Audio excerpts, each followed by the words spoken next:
What's going on, guys? Undead or alive?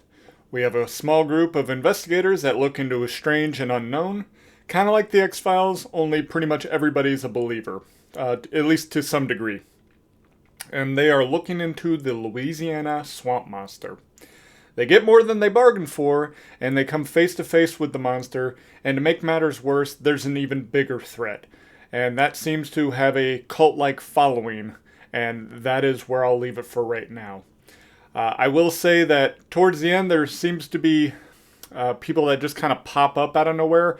It's like in one panel, there is nobody there, but then in the next, things are happening. And you're just kind of like, well, where did those people come from?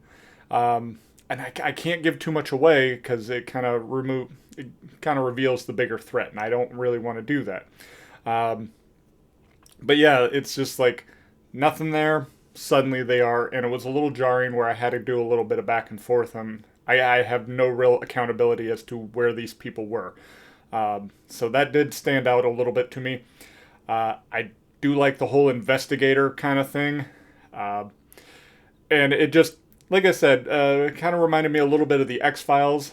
But that's really about it as far as just a couple people looking into the strange paranormal kind of stuff. That's really where that starts and ends for me.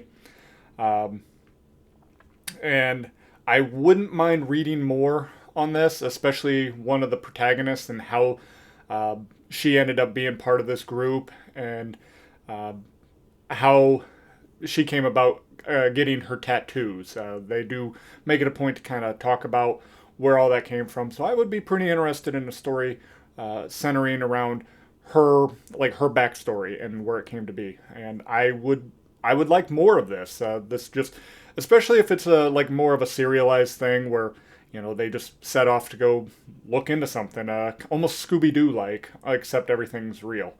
That would be of great interest to me, and I hope we get more of that. And if this sounds like something that would interest you, be sure to check the link in the description where you can get a copy for yourself, or at least who to follow should a second chance campaign arise. But that is all I have for today, guys, so until next time, take care and God bless.